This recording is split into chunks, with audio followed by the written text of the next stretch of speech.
perfect. Everything, down to the last minute details.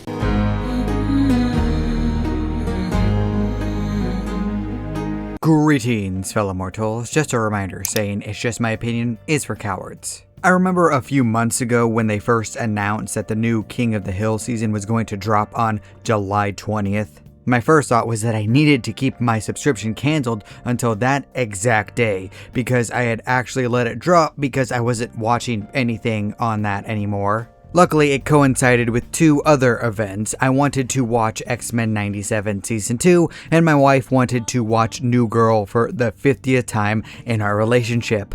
Plus, I got an offer for $5 a month for 3 months instead of the usual $15 per month that I had before, so there's that. To me, it was a win, except for the fact that I'm going to hear New Girl echoing throughout the house once more. Over and over and over and over and over. Okay, Clay, I get the point. No, you don't! But at least I sent some sort of message to Disney as a whole that I want some more things like King of the Hill. Will they listen? Probably not. But I was actively looking forward to season 15 after season 14 surprised me by feeling like an actual, genuine continuation of the original series. Was the first reintroduction season perfect? No, but it was good. Like Bambi stumbling on trembling legs until it could hop around throughout the clearing. All of the characters actually acted like themselves. Bobby had gone from a good yet awkward kid to a charismatic, hardworking adult. Plus, the writers didn't desperately grasp at the status quo by doing a will they won't they with Connie for 5 seasons.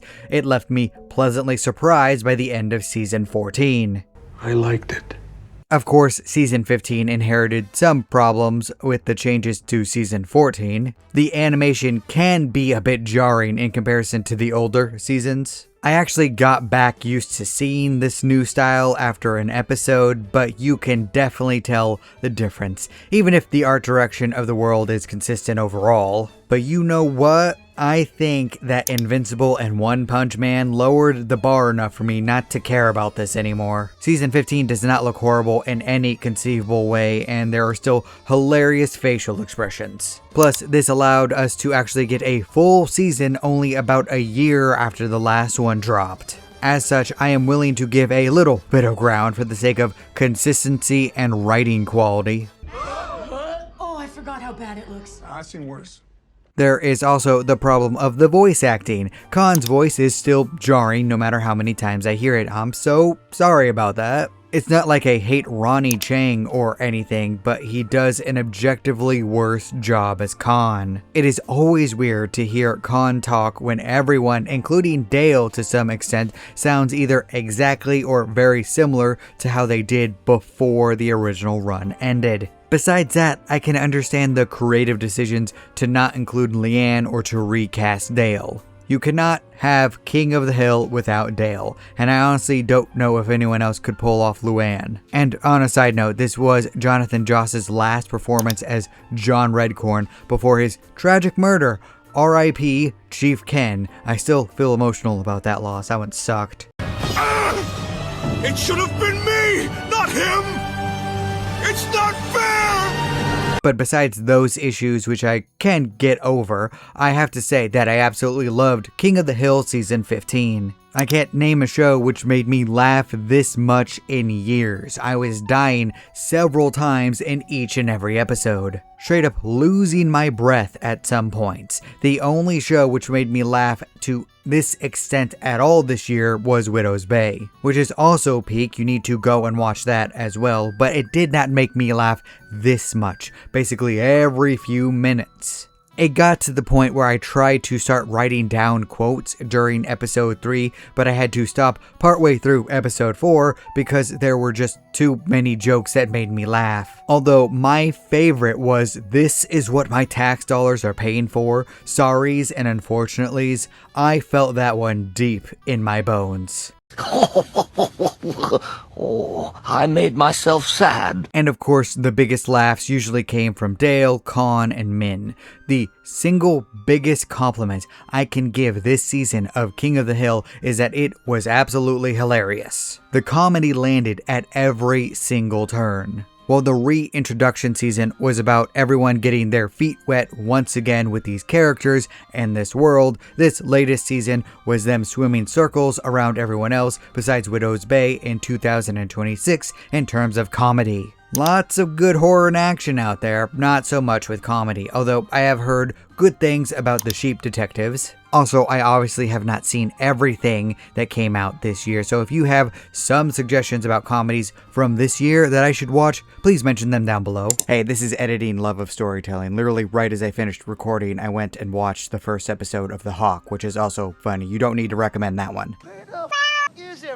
Another aspect of season 15 that I really appreciated was the fact that, for the most part, everything had a hopeful underlying tone to it. That people can learn and get better, that situations can get better, that the future can be better. Even good comedy nowadays has an underlying level of bleakness, hopelessness, nihilism, and sometimes outright cruelty. The only exception that I can think of from recent memory is Smiling Friends, but the last two seasons are the end, and it's mostly from the last season, which came out last year, so I don't really count that as a 2026 project. While there is an air of exasperation in some of the wildness of the world, King of the Hill has an aura that most people are good, that things can be better, that people can gain a better understanding of each other, which is a complete breath of fresh air compared to its contemporaries, especially because Smiling Friends ended, which makes me sad. I'm going to miss it.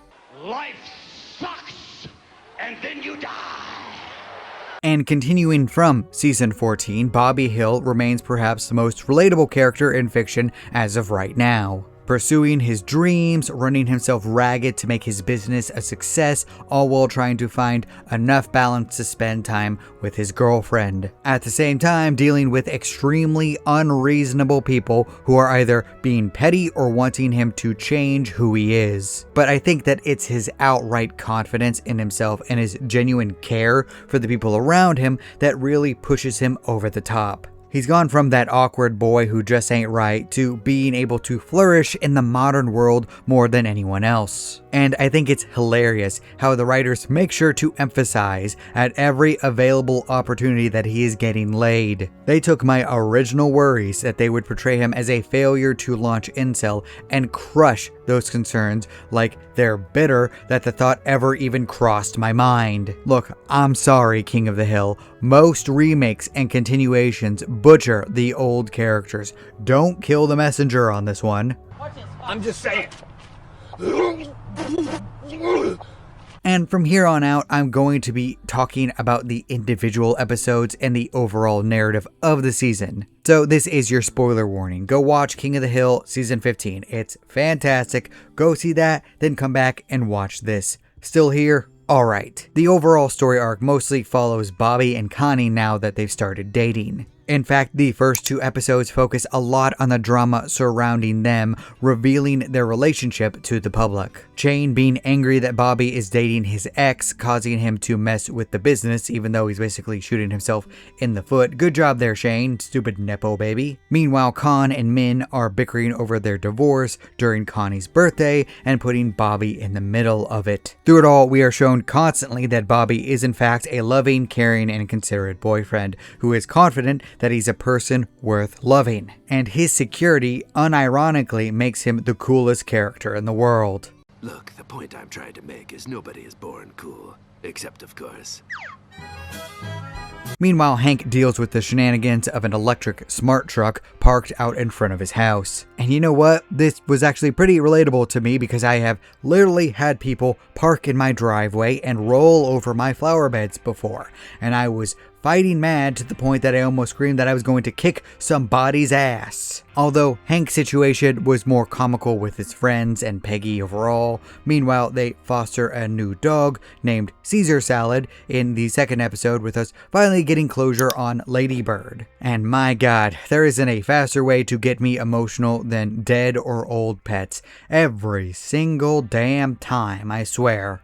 First, let's get one thing straight. I'm not crying. I'm just sweating through my eyes. Meanwhile, episodes 3 and 4 go back to the tried and true dynamic of Hank and Bobby struggling to understand each other, along with Hank struggling to understand the intricacies of AI. And you know what? I get that one. I'm still flabbergasted that people have let it get this far without someone with common sense putting an end to all of it and just telling everyone to stop. It was cute for 10 minutes when I was trying to make random images 4 years ago for fun, but now it's insanely good at some things while being absolutely terrible at others. Then in episode 4, Hank once again struggles to understand sci-fi as a concept and conventions while coming to understand that these are just normal people having fun with their friends and family. He even watches one of the movies, loves it, and reaches out to Bobby to connect with it, which is a gigantic leap forward from the OG run. No notes? No notes. No notes! No notes. No notes! No notes. It's perfect. I would say that the middle episodes were probably my least favorite overall, but going down to an 8 out of 10 instead of 9s and 10s is still great overall. This is mostly because of my exasperation that Nancy apparently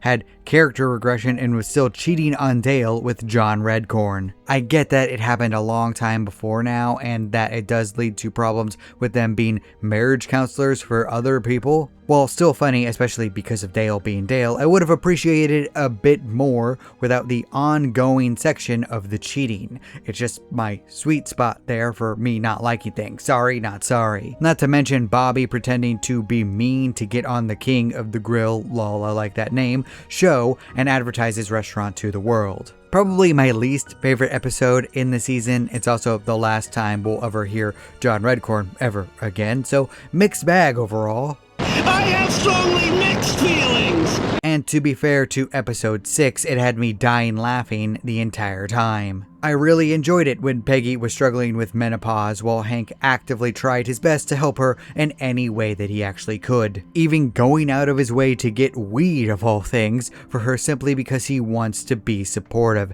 And for once, Dale made a reasonable assumption of Con wanting to steal Bill's house. It was actually the most logical conclusion that I would have believed, and I think that even Hank would have been like, you know what, Dale? I think that you may be right for once. It was so logical that even Con himself didn't seem offended that Dale thought he would try this. But there also wasn't any Bobby in this one episode, so... Well, hang on, you've just... No, I like it. This is brilliant, but I like this.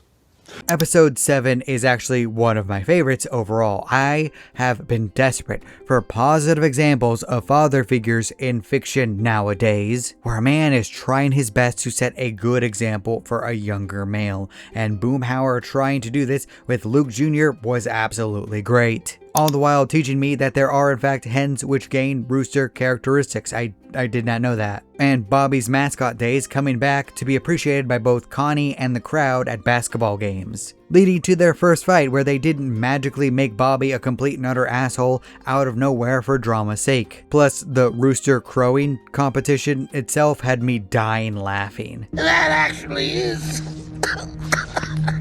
pretty funny. Usually, Bill episodes are my least favorite overall. They just make me feel sad, but I think this one, which tackles overall how lonely people become without some form of physical touch, was pretty poignant. Especially with the cuddler scams, which I am afraid to look up and see if this is something that's actually real in America. I have heard that there are businesses in Korea and Japan which legitimately do this, just like give you back rubs, but I don't know about in America. All the while, Peggy showing some reflection from her substitute teacher days for the sake of her relationship with Bobby and his restaurant, and it was nice, I liked it. Plus, hearing the breakdown of that essay was hilarious. I was dying. Plus, I'm not going to lie, when Peggy broke down the paper step by step, that food critic really did phone it in with that paper. Very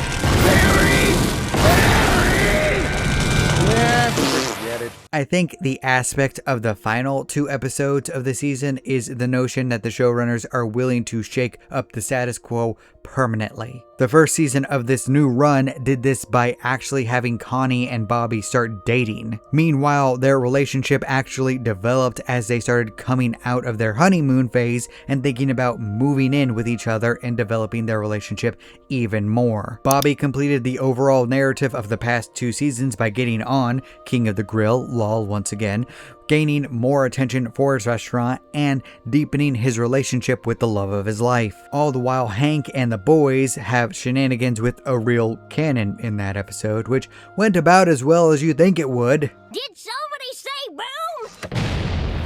In fact, I was surprised that it wasn't actually the season finale, because there was a drastic shift with Bobby and Connie in that one. With Connie actually being jealous and justifiably angry about the reality show pushing a will they won't they story on Bobby and another chef. All the while Bobby making it up to her through song like he always does. But the season finale did something that was desperately needed overall with its continuation. Going through the exact details and events that led to Hank Hill, of all people, leaving his previous job, moving out of Texas and the United States, and going to Saudi Arabia in order to sell propane and propane accessories. All the while leaving Bobby behind for him to pursue his dream. And they told the story in the most believable way possible, to be honest. While I was originally going to let it slide and just go with the concept, I'm glad that they actually got around to explaining everything that happened, even if they should have done it a season ago. Thank you! Ending off with extreme character development with Hank, of all characters. While he did in fact end up saving his old company, it wasn't because Buck asked him to. It was because he loved propane and propane accessories, along with wanting to help his friends keep their jobs. But you know what? That part's secondary. And that shift in motivation signaled that he was actually ready to buy the business as a majority owner and manage the entire place by himself. And while this seems like a return to the old status quo with Hank coming out of retirement, the shift in mindset and change in roles actually shifts the story drastically while setting up future episodes. Plus, I always doubted that Hank was someone who would stay retired for long, if I'm being honest. This is quite a shock. On the other hand, it's not surprising in the least. Maybe next season Hank will have to struggle with his new role, being forced to adapt to new technology, marketing strategies, and maybe branch out past propane and propane accessories to sell other things.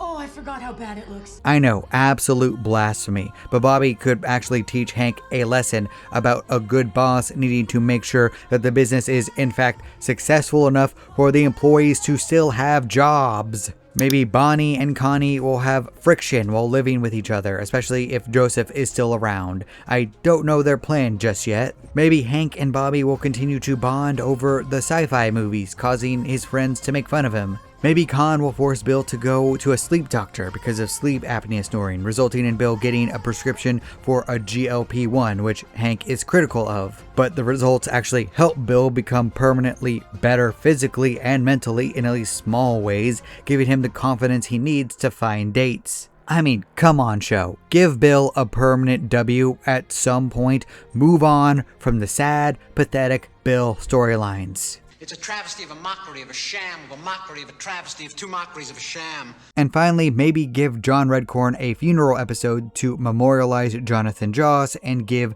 different characters some closure. I think this would be a really emotional episode if tackled well, and I do trust them at this point actually. But the key here is that they actually have established storylines to build off of. Not everything is remaining exactly the same. There's progress, hope, actual character development, actual relationship development, plans, and a potential path to some sort of endgame other than continuing forever. We could actually see Connie and Bobby get engaged at some point, get married, maybe even have kids in the future. For the first time in a long time, I reached the end of a season of a show and I thought, oh boy, that was great, and next year we'll get something just as good. Because we probably will get more King of the Hill episodes next year, and I will be looking forward to it. We don't have to wait years upon years upon years for more, and we have yet to see a dip in quality in terms of the writing.